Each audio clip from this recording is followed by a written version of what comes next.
Sveiki. Lentoje matomas vaizdelis turbūt išduoda, kogi šiandien mes pasimokysime. Šiandien kalbėsime apie paprastųjų trupmenų dalybą.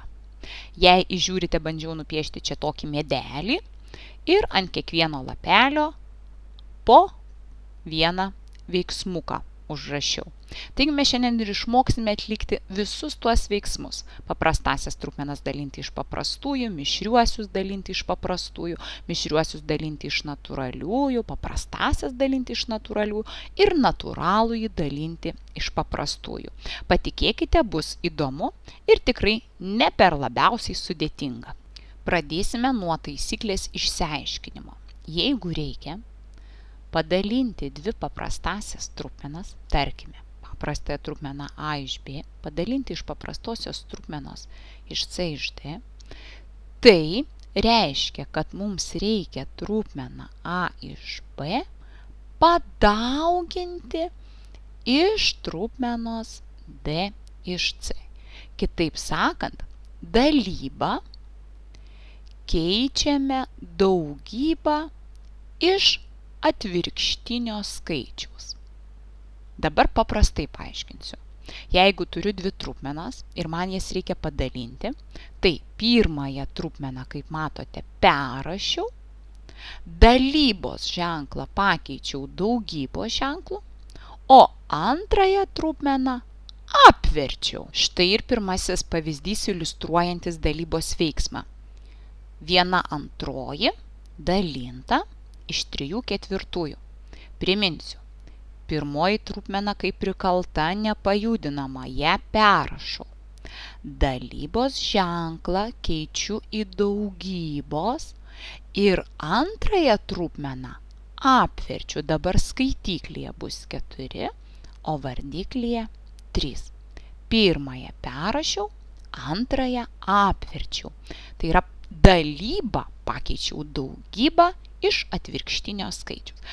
Dauginti trupmenas jau mokėmės ir manau, kad visi išties išmoko, nes tai vienas iš mėgstamiausių mokinių veiksmų paprastųjų trupmenų daugyba. Taigi, dar kartą priminsiu tiem, kurie galbūt primiršo, kad norint sudauginti dvi trupmenas, reikia skaitiklį sudauginti su skaitikliu, vardiklį su vardikliu. Atidūs mokiniai pastebi, kad 4 ir 2 yra lyginiai skaičiai ir juos gali padalinti iš 2, tokiu būdu suprastinti. 4 padaliniai iš 2 gauname 2, pasirašome tai, kas lieka. 2 padaliniai iš 2 gauname 1, taip pat pasirašome, kas lieka. Vadinasi, mes labai greitai gausime atsakymą, jeigu skaitiklyje sudauginsime 1 su 2, o vardiklyje 1 su 3. Štai toks atsakymas 2/3.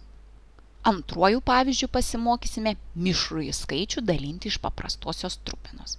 Priminsiu, kad trupmenų pasaulyje labai naudinga mišrųjį skaičių be abejo pasikeisti į netaisyklingąją trupmeną. Beveik visuose veiksmuose tai padaryti ne pro šalį, todėl ir dabar tai padarysime.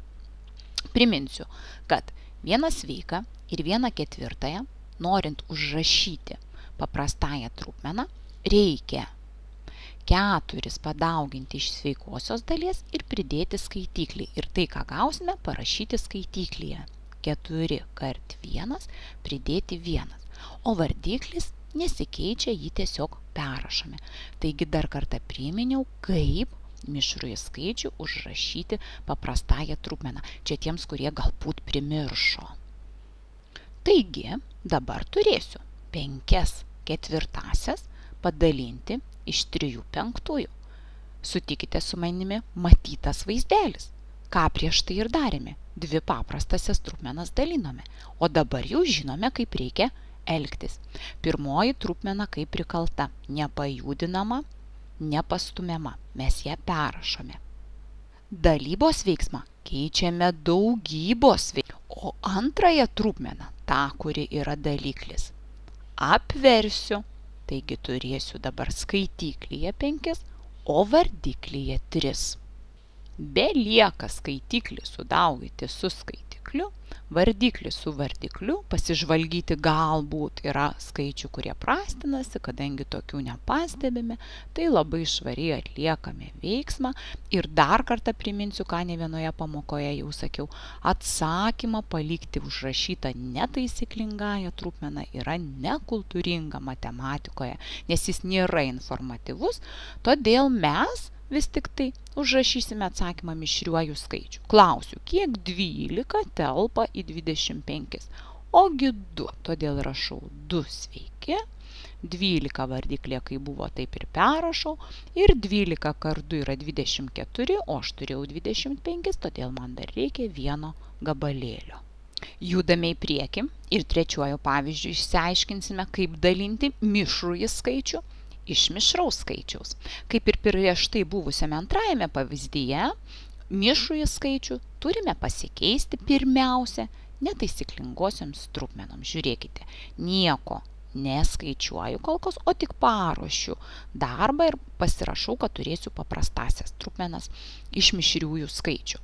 O dabar keičiu 4 kart 2 8, 8 plus 3 11. Taigi turėsiu 11 ketvirtųjų padalinti iš 3 kart 3 9, 9 plus 2 11, 11 trečiųjų.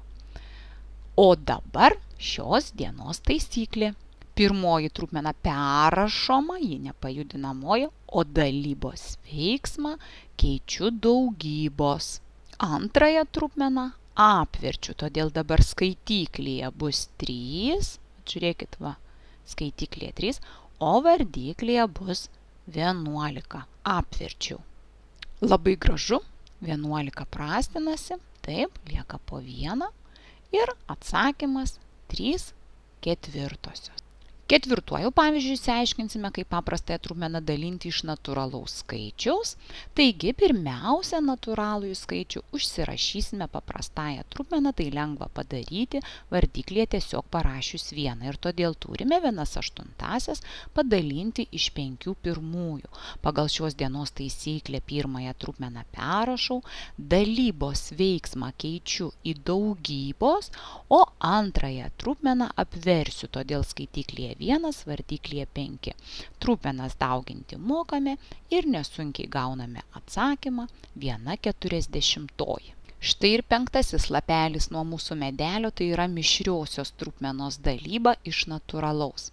Tiek mišriąją trupmeną, tiek natūralųjį skaičių būtina užsirašyti netaisyklingosiomis trupmenomis, kad sėkmingai įvykdytume dalybos procesą. Taigi, turėsime 13 penktųjų padalinti iš 13 pirmųjų. Pirmąją trupmeną perrašiau, o dalybos veiksmą dar kartą priminsiu, keičiu į daugybos veiksmą iš atvirkštinio skaičiaus, todėl antrąją, pabrėžiu, antrąją trupmeną apverčiu. Štai matome apverstą trupmeną. Kaip gražu! 13 ir 13 prastinasi 1, 1 ir jau matau, kad skaitiklių sudauginus gaunu 1, o vardiklių sudauginu gaunu 5. Štai išsiaiškinome ir mišraus skaičiaus dalybą iš natūralaus. Visi mūsų medelio 5 lapeliai nuskinti, šaunuoliai. Dabar mokate dalinti įvairiausias trupmenas ir kągi, linkiu sėkmės sprendžiant uždavinius mokykloje ir atliekant namų darbus.